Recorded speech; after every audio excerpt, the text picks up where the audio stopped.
কিছুদিন আগে চলে গেছিলাম বাপের বাড়িতে একটা অনুষ্ঠানের জন্য। সবকিছু আজকে ভিডিওতে শেয়ার করব। নমস্কার সবাইকে। আমি রেণুকা। ১ম এ চলে এসেছি। এটা আমার কাকার মেয়ে। দেখো মা রান্নাবান্নায় ব্যস্ত। বাজার করে নিয়ে চলে এসেছে বাবা। মা রান্নাবান্না করতে এখন প্রচুর ব্যস্ত। কোমর বেঁধে একাই লেগে পড়েছে। আমাকে কিছুই বলে না। শুধুমাত্র বলে, "তুই বস, আমি সব করে দিচ্ছি। এক্ষুনি করে দেব। সব কমপ্লিট হয়ে যাবে।" তো কেন জানি না মায়েরা এরকম হয় খুব তাড়াতাড়ি। দেখো কি আনন্দ! রান্না করতে বললে আমার মায়ের খুব আনন্দ। সারাদিনটা রান্না করতে পারে। সারাদিনটা কাজ করতে পারে। কোনরকম কোনো ক্লান্তি বোধ নেই। তবে হ্যাঁ, মায়েরা তো এমনই হয়, ক্লান্তি দেখায় না। তবু কতটা কষ্ট হয় সেটা শুধুমাত্র মায়েরাই বোঝে এবং আমরা কিন্তু সেগুলো অবুঝের মতন মাঝে, মাঝে এভয়েড করে যাই। যাই হোক, চলে এসেছি একটা নতুন ব্লগ ভিডিও নিয়ে। ব্লগে কি করলাম না করলাম সমস্ত কিছু আজকে দেখাবো। ১ম এ এখানে ফুলকপি কাটছে, রাইস বানানো হবে। আর এখানে বাজার নিয়ে বাবা চলে এসছে। চিংড়ি মাছ, মাছ, মাংস সমস্ত কিছু এনেছে। কারণ আজকের একটা আইবুড়ো ভাত খাওয়ানো হবে। কাকে আইবুড়ো ভাত খাওয়ানো হবে তোমরা বুঝতেই পেরেছ। আমার ভাই অর্থাৎ আমার দেওরকে, ওর বিয়ে সামনে। তো সেইজন্য আইবুড়ো ভাতের প্রস্তুতি চলছে আমার বাপের বাড়িতে। ১ম আইবুড়ো ভাতটা কোথায় খেয়েছে মনে নেই ঠিকঠাক। তবে এটা বোধহয় 2nd আইবুড়ো ভাত আমাদের বাড়িতে গেছিল।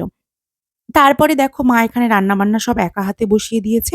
১ম এ ৫ রকম ভাজাভুজিটা করে নিয়েছে। তারপর ফুলকপি, গাজর, বিনস মানে এগুলো সব রাইসের ভাজাগুলো ভেজে নিয়েছে। আর এখানে আমার বোন একদম কোমর বেঁধে তৈরি হয়ে গিয়েছে।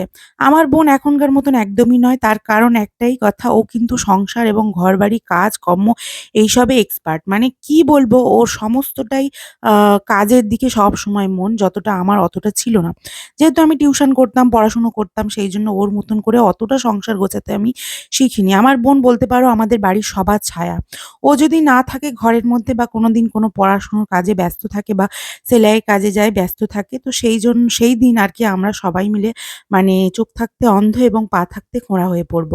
কারণ ও এমন কোনো কাজ নেই যেগুলোকে ভালো করে মেইনটেন্যান্স করতে পারে না। মানে সমস্ত কিছুতে ও এক্সপার্ট। এখানে গামলাটা ছোট হচ্ছিল। মা রাইসের চালগুলো এখানে মা আর বোন মিলে দেখো ফ্যান ঝরিয়ে নিল। নিয়ে এখন এখানে মেলে দেবে। আর আমাদের রান্নাঘরটা এরকম, একটুকুনি তোমরা কিছু মনে করো না। কারণ আমার বরমশাইয়ের ঘরটা অনেক সাজানো গোছানো রান্নাঘর, পরিষ্কার পরিচ্ছন্ন তোমরা দেখেছো। কিন্তু আমার বাপের বাড়িটা এইরকমই। এতে আমার বলতে কোনো লজ্জা নেই, দ্বিধাবোধ নেই। আমি একটা গরিব ঘরের মেয়ে এবং আমার বাবা-মা দেখে শুনেই আমার বিয়ে দিয়েছে তোমাদের দাদাভাইয়ের সাথে। সবথেকে বড় কথা, কেউ কাউকে কোনো কথা বলতে পারব না। যেহেতু তোমাদের দাদাভাইও হেভি ওয়েটের, আমিও হেভি ওয়েটের, সেইজন্য দেখো নুন ভাত খেলেও সেটা থাকবে শান্তির। এটাই ছিল আমার ডিসিশন। আর যাই হোক, বাবা-মায়ের ইচ্ছা এবং নিজের ইচ্ছায় বিয়েটা করেছিলাম। আর এখানে মাংস মা এখানে ভালো করে ধুয়ে নিচ্ছে। আবারও একবার ধুয়ে নেবে কলের জলে। ১ম এ মা এরকমই করে, যাদের পুকুরে ধোয়া অভ্যেস এবং উনুনের জালে রান্না করা অভ্যেস না, তারা কিছুতেই গ্যাসে ভালো করে রান্না করতে পারে না।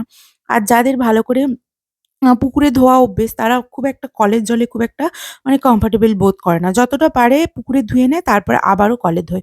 এখানে আমার বোন একটা থালা বসিয়ে পান পাতাগুলোকে সাজিয়ে নিয়েছে, প্রদীপ দিয়েছে, গিফটটা দিয়ে দিয়েছে। কিন্তু আমি জানি না এখানে কিছুই এখনো দেওয়া হয়নি খাবার-দাবার। ও এটা সাজিয়েছে দেখানোর জন্য যে মানে কেমন লাগে দেখতে বা কিছু। আগে থেকে একটা থালা ওখানে বসিয়ে রেখেছে যাতে ওখানে থালাটাও বসাতে পারে। তো আইবুড়ো ভাতের প্রস্তুতি চলছে। এখানে বোন বলল রাইস করবে। বোন রাইসটা ভালোই করে। তো দেখো দারুণ করেছিল রাইসটা, তোমাদের একটা মিনি ব্লগে দেখিয়েছি। এখানে আছে সাদা ভাত আর ওখানেও অল্প, অল্প করে সবজি দিচ্ছে, ডিম, কাজু, কিশমিশ সমস্ত দিচ্ছে। আর কিছুটা করে এই গামলার মধ্যে রাখছে। এই গামলার মধ্যে এগুলো সব কমপ্লিট হয়ে গেছে। নিচে সাদা ভাত আবার কিছুটা করে আবার রাখবে। আর হ্যাঁ, কিছুটা সাদা ভাত রাখা হবে। তার কারণ আমার বাবা এবং অনেকেই আছে যারা সাদা ভাত পছন্দ করে। কিন্তু রাইস পছন্দ করে না। সেইজন্য সাদা ভাতও কিছু রাখা হবে। আমার বোন এখানে দেখো রাইসগুলোকে একটু, একটু করে করছে আর এরকমভাবে করে নিয়ে ঢাকা দিচ্ছে। তো কেমন দেখতে লাগছে বলো? আমরা তো অবশ্যই খেয়ে দেখেছি, খুবই ভালো হয়েছে। আমি রাইস খাই না, আমি সাদা ভাত খাবো বলেছিলাম। তো যাই হোক, আ এই যে উম টেস্ট করে দেখেছিলাম যখন বানাচ্ছিল, খুব সুন্দর বানিয়েছে। মা আবারও এখানে চলে এসছে, বোন হটে গেছে। বোন রাইসটা বোনের দায়িত্বে ছিল। বোন চলে গেছে ওপারে। তারপরে একটা আস্ত মাছ নিয়েছে দেখো, এই মাছটা ভাইকে পুরো গোটা ভাজা দেওয়া হবে। বাবা এখানে নুন দিচ্ছে, মা হলুদ দিয়েছে। না, মা হলুদ নুন মাখাচ্ছে। বাবা একটু হলুদ দিয়েছে আর নুন দিয়েছে। এখানে পুচি রানীকে নিয়ে আমি খেলা করছি। আমার কাকার মেয়ে, ছোট কাকার মেয়ে, তোমাদেরকে আগেও ভিডিওতে দেখিয়েছিলাম। দেখো পুচি রানী স্নান-টান করে একটা টিপ পরে কি সুন্দর লাগছে আমার কোলের মধ্যে। তো এখানে চুপচাপ বসে আছে আর আমার বাবা এখানে রান্না করছে। আমরা দুজন বসে, বসে দেখছি। মা এদিকে ঘাটে কি সব কাজ করছে জানি না, ধোয়া-ধাই, বাসন-কোসন এইসব। তো একটা বাড়িতে লোকজন এলে, কিছু লোকজন এলে তাদের তো কাজ থেকেই থাকে আর আমাকে বলছে, "তুই বসে থাক।" ভাবুন তো আমিও একটা সংসারী মহিলা। আগে তো ভাবতাম যে কোনো কাজ হয় না, মা সব করে। কিন্তু এখন বুঝতে পারি যে কতটা প্রেশার থাকে বাড়িতে কেউ এলে এবং তার তোড়জোড় চললে।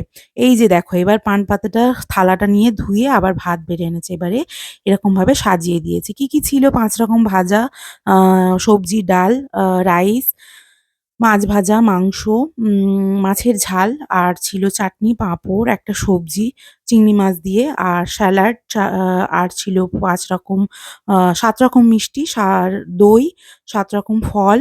এই সমস্ত কিছু যতটা পেরেছে মা আয়োজন করেছে। এর থেকে বেশি আর কিছু মানে আমি ভাবতে পারছি না। তো ওরা করেছে এটাই অনেক। আর সবকিছুই আমার মা নিজে হাতে করেছে আর আমার বোন মিলে। তো দুজনে হেল্প করে একে অপরের সাথে করেছে। আর দেখো কি সুন্দর এখানে আমার ভাই এসে বসে পড়েছে মানে দেওর। ও এখানে বসেছে। বারে, বারে ওকে ভাই বলি কারণ কোনোদিন আমি ওকে দেওরের চোখে দেখি না। ভাই মনে হয় কারণ আমি ওকে ফোঁটাও দিই, রাখিও পরাই। সেইজন্য ও আমার ভাই। মা এখানে ১ম এ আশীর্বাদ করে নিল ফুল, দুব্ব, তুলসী পাতা, তারপরে ধান এসব দিয়ে। তারপরে বাবা আশীর্বাদ করবে, বাবাকে ডাকা হচ্ছে। বাবা এখন রান্নাঘরেই মাংস কাটাতে ব্যস্ত। কারণ অনেক কেউ এসছিল তো তাদেরকে সবাইকে আমাদেরকে সবাইকে বাবা একসাথে ভাবছিল একেবারে খাইতে বসিয়ে দেবে। ভাইকে বসিয়ে দেওয়ার পরে। তারপরে আশীর্বাদ করে নিল বাবা, নিয়ে চলে গেল। এবার ভাই খাওয়া শুরু করবে কিন্তু ভাইয়ের মাথায় ধান-টানগুলো আটকে গেছে। তো বলল বোনকে একটুখানি ফেলে দিতে। তো ছোটদার মাথা থেকে ধান, দুব্ব সমস্ত কিছু ফেলে দিল। দিয়ে এবার দেখো বসে পড়েছে খেতে। ভাই এখানে খেতে বসে গেছে আর সবাই এখানে চারিদিকে বসে যাবে। ওই যে আমার জায়ের ছেলে আর এখানে আছে বরমশাই। আর এই যে বন্ধু দীপক ভাই ও কিন্তু খুবই মজাদার এবং খুবই ভালো ছেলে। মানে সবসময় ও ভাইয়ের সাথে থাকে। আর এটা নন্টে ভাই। সবাই মিলে আছে আর যাওয়ার সময় দেখো পুচি রানীকে সবাই আদর করছে। চলো আজকের ভিডিওটা টাটা। ভালো থেকো।